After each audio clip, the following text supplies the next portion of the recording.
नमस्कार, मैं जिनेंद्र सोनी आपका स्वागत करता हूं ई कक्षा पर। बहुत समय बाद हम इस चैनल पे वापस शुरू हो रहे हैं।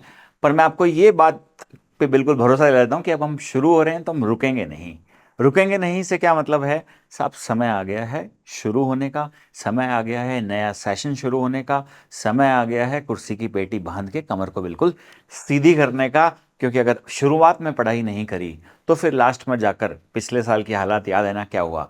रिक्वेस्ट मोड पे आ जाते हैं, फिर कुछ नोट्स ढूंढते हैं, पास होने का तरीका ढूंढते हैं और काम चलता जाता है। अब आप बोलोगे सर पास तो हो ही रहे हैं ना, इसमें आप ऐसा क्यों कह रहे हो? मैं आपको इसीलिए कह रहा हूं कि सिर्फ पास होने से आपका कुछ बनता नहीं है।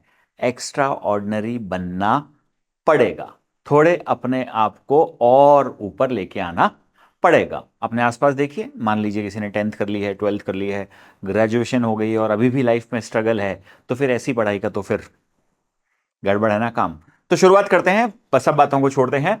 अभी इस वीडियो में हम बात कर रहे हैं आपसे कि साहब 10th क्लास में आ चुके हैं, मैथ्स से बड़ा डर लगता है। पता नहीं, गुरुजी ने पहले समझा दिया है क्लास के अंदर 10वीं क्लास बोर्ड होती है, 9th क्लास तुम ढंग से पढ़ना, 10th में जाओगे तो जीवन बदल जाएगा।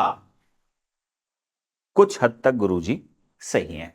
आपके जो टीचर हैं वो सही है कि 10th क्लास महत्वपूर्ण होती है। महत्वपूर्ण क्यों होती है? क्योंकि बोर्ड एग्जाम के नाम पर, पहले भी आपने बोर्ड दिए हैं पर इसकी थोड़ी इज्जत थोड़ी ज्यादा ली जाती है।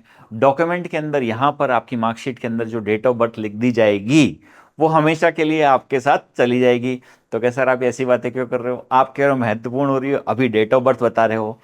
महत्वपूर्ण इसलिए है क्योंकि 10वीं के बाद आप 11वीं में आते हैं तो आप अपना संकाय चूज करते हैं, अपना सेक्शन चूज करते हैं, अपनी स्ट्रीम चूज करते हैं कि आपको साइंस लेना है, कॉमर्स लेना है या आपको कला संकाय की तरफ अपना बढ़ना है। इसीलिए थोड़ा बेस स्ट्रांग हो तो चीजें डिसीजन लेने में थोड़ा क्या हो जाता है, आसान हो जाता है। तो जो मैथ्स का डर है वो साहब अभी अपन आज खत्म करते हैं। सबसे पहले देखो साहब, ये 9th क्लास के चैप्टर हैं, करीब 12 चैप्टर हैं। मैं एक एक का नाम नहीं पढ़ूंगा। मैं नाम क्यों नहीं पढ़ूंगा? क्योंकि एक समय के बाद मैं आपको एक जने से मिलाऊंगा, आपको बड़ा मजा आएगा कि अरे वाह, इन्होंने तो और बढ़िया मजा कर दिया है। ये 9th क्लास के 12 चैप्टर हैं। ये 10th क्लास के 12 चैप्टर है। मैं 9th वालों के एक बार आगे आ गया, है ना। आप 10th क्लास के 12 चैप्टर, सॉरी 14 चैप्टर हैं, 14 चैप्टर पढ़ लो। अच्छा, 9th में 12 थे, यहाँ 14 हो गए। ओ हो, ये तो पता नहीं, अरे दो ही चैप्टर ही तो बड़े हैं, क्या हो गया? चैप्टर में तो कोई बहुत बड़ा काम हुआ नहीं। नंबर ऑफ चैप्टर की तो बात करें तो कुछ हुआ नहीं। आगे बढ़ते हैं भाई। अब क्या 12 और 14 में से कुछ सिमिलर है क्या? 12 और 14 में से कुछ सिमिलर है क्या? देखो, अब स्क्रीन पे दिख रहा है क्या? 9वीं में आपने संख्या पद्धति पढ़ा, 10वीं में आप क्या पढ़ेंगे? वास्तविक संख्याएं पढ़ेंगे। तो भाई पार्टी तो है, पार्टी तो है। कुछ चीजें आगे ऊपर नीचे एक्स्ट्रा कॉन्सेप्ट सब आएगा, पर बेस तो बना हुआ है ना हमारा। आगे आओ साहब, 2 नंबर पे बहुपद। बहुपद अगेन फर्क क्या होगा अभी चर्चा करते हैं, पर चैप्टर बेस तो सेम है। और सेम है क्या? हाँ साहब, यहां का तीसरा चैप्टर निर्देशांक ज्यामिति और यहां का 7वां चैप्टर क्या है? सेम है। और कुछ सेम है क्या भाई? तीसरा नंबर चैप्टर दो चरों वाले रैखिक समीकरण और इधर दो चरों वाले रैखिक समीकरण का युग्म, सेम है जी। आगे आते हैं, यहां पर 7वां चैप्टर त्रिभुज, यहां पर छठा चैप्टर बना दिया है। हाँ, एप्लीकेशन अलग होगी, इसमें तो कोई डाउट ही नहीं है। पर भाई अपने अंदर थोड़ा कॉन्फिडेंस तो फील करो कि हमें जो पहले पढ़ चुके हैं वो ही वापस पढ़ना है। आगे आओ साहब, आगे व्रत। देखो इधर 9 नंबर पे, इधर 10 नंबर पे। आगे बोल रहा है पृष्ठीय क्षेत्रफल और आयतन, पृष्ठीय क्षेत्रफल और आयतन। और 12 नंबर पे आ गया सांख्यिकी, यहां पर भी वापस ये आ रहा है। अब सुनो, जिनको डर लग रहा है उनसे उनसे देखो, 1 2 3 4 5 6 7 8, 12 चैप्टर जो हमने 9th क्लास में पढ़े थे उनमें से 8 अध्याय 10वीं क्लास में भी हैं। अगर वहां जो हमें गुरुजी ने बोला है, हमारे टीचर्स ने बोला है कि भाई थोड़ा बेस बना के रखना, वो काम क्यों आने वाला था? वो यहाँ काम आने वाला था। तो बहुत बड़ा परिवर्तन तो होने वाला नहीं है। पर अब आप जानना चाह रहे हो सर अगर वो परिवर्तन नहीं होने वाला तो वापस चैप्टर क्यों दे रहे हैं?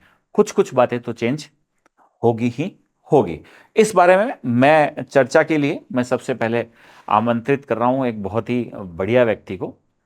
मैं खुद भी मैथ्स का टीचर हूं, अभी आपके साथ क्लास 10th में जो मैथ्स ले रहे हैं आपके प्यारे केशव सर, उनको बुला रहा हूं ताकि वो इनके बारे में मेरे साथ और बात कर पाए और आपको और कॉन्फिडेंस आए। आओ केशव सर, आओ भाई। ये ये माइक लो यार आप पहले तो। ये क्या कर दिया यार आप लोगों ने, ये क्या करते रहते? अच्छा माइक लगाओगे तो फिर मैं कैसे लूंगा? सॉरी। हाँ, हाथ में रख के बोलना पड़ेगा भाई। ओके ये सर। क्या कर दिया यार ये बच्चों के साथ? आप ये कह रहे हो कि साहब 8-8 चैप्टर सेम है? बिल्कुल सर, बिल्कुल एकदम। जैसे कि अगर पृष्ठीय क्षेत्रफल और आयतन, सांख्यिकी, त्रिभुज, ये सारे चैप्टर ले लें, तो अगर बच्चे ने नाइन्थ में थोड़ा बहुत अच्छे से पढ़ा है ना, तो आराम से टेंथ में समझ पाएगा। और टेंशन नहीं लेनी है, बहुत आसान है मैथ्स। टेंथ की मैथ्स नाइन्थ से सर ज्यादा आसान है। लो भाई, ये तो केशव सर ने आते ही बम्बार्डमेंट कर दिया। उन्होंने तो बोले साहब इसका मतलब रिलैक्स मत हो जाना रे भाई। अच्छा सर, ये क्या है? मतलब आप जैसे बच्चे के पॉइंट ऑफ व्यू से समझते हैं, यहाँ संख्या पद्धति ये तो एक बड़ा टॉपिक है, और जब मैं बात कर रहा हूँ वास्तविक संख्याएं, ये तो एक सब टॉपिक है। तो होना तो उल्टा चाहिए था कि पहले सब टॉपिक पढ़ाते और फिर मेन टॉपिक पढ़ाते हैं। सर संख्या पद्धति में हमने अपरिमेय संख्या तक पढ़ा है कि भाई अपरिमेय संख्या है, और उसके बाद में आगे और चीजें शुरू हो जाती है। जबकि यहाँ पे क्या होगा, यहाँ पे हम परिमेय अपरिमेय संख्या ही पढ़ेंगे। बस एक छोटा सा एडिशन होगा कि इसमें सिद्ध करना सीखेंगे, और कुछ नहीं। जबकि ये फर्स्ट चैप्टर तो नाइन्थ में पढ़ा था, टेंथ में फर्स्ट चैप्टर बहुत छोटा है और बहुत आसान है। अगर मैं बात करूं बहुपद की, तो बहुपद यहाँ पे जो हमने पढ़ा था और जो टेंथ में पढ़ेंगे उनमें फर्क क्या होगा कि यहाँ पे हमने पढ़ा था पदों के आधार पर। ठीक है, एक पदीय, द्विपदीय, त्रिपदीय। और वहीं पे आपके मैथ्स के टीचर ने जरूर बताया होगा कि घातों के आधार पे होते हैं, वो हम यहाँ पे पढ़ेंगे टेंथ में। अब यहाँ पे हमने दो चर वाले रैखिक समीकरण बंट लिए। जब एक समीकरण हल करना आ गया तो इन्होंने दो यानी युग्म दे दिया कि भाई बताओ दो को कैसे हल करेंगे। यानी कि सर अगर एक आ गया तो दूसरा तो आ ही जाएगा। बिल्कुल सही बात। अच्छा, निर्देशांक ज्यामिति देखें तो निर्देशांक ज्यामिति नाइन्थ की बहुत आसान थी, और उससे थोड़ी सी बस यहाँ पे आपको दो बिंदु दर्शाने सिखा दिए, और यहाँ पे जब निर्देशांक ज्यामिति आएंगे तो उनके बीच की दूरियां आ जाएगी। अगर हम यहाँ पे बात करें, यहाँ पे अगर हम आगे चले त्रिभुज, तो त्रिभुज के अंदर यहाँ बेसिक था। ठीक है, अच्छा खासा चैप्टर था। उसका थोड़ा सा आगे जाके यहाँ पे भी जैसे नाइन्थ के अंदर प्रूव करते थे वैसे ही प्रूव करेंगे। और सबसे अच्छी बात क्या है, इस पूरे टेंथ क्लास के अंदर प्रूव करने के सिर्फ दो ही चैप्टर है, एक सिक्स चैप्टर और एक टेंथ चैप्टर। जबकि नाइन्थ के अंदर हम बात करें यहाँ पे सिक्स, सेवन्थ, एट, नाइन्थ, ये सारे चैप्टर्स प्रूव करने थे, जो कि बच्चों को बहुत हार्ड लगते थे। जबकि टेंथ में सिर्फ सिक्स और टेंथ चैप्टर दो ही है। तो मतलब वो जो बोलते हैं अपन कि हाथी हाथी निकल गया पूंछ बाकी है, वो बात सही हो गई क्या? बिल्कुल बिल्कुल है? सर, बिल्कुल। तो भाई ये तो मतलब जो जिस तरह से केशव सर ने बताया, तो मुझे दोबारा कॉन्फिडेंस आ गया कि अरे भाई अगर नाइन्थ में ढंग से किया होता तो टेंथ में बड़े आराम रहते। तो साथियों, सबसे महत्वपूर्ण बात है, लोड मत लीजिए। आसपास ऐसे आपको बहुत सारे लोग मिल रहे होंगे जो टेंथ के बारे में आपको अलग अलग तरह की भ्रांतियां फैला रहे हैं। टेंथ भी उतनी इंपॉर्टेंट है जितनी नाइन्थ इंपॉर्टेंट थी, नाइन्थ भी उतनी इंपॉर्टेंट है जितनी टेंथ इंपॉर्टेंट होगी। इसका रीज़न है परीक्षा पास करके, परीक्षा पढ़ के पास होती है। कोर्स कम ज़्यादा ये आपको एनालिसिस हमने इसलिए दिखाया ताकि आप अपने आप को सेल्फ मोटिवेट कर पाएँ कि हाँ साहब मेरे को बहुत सारी चीज़ें आती हैं।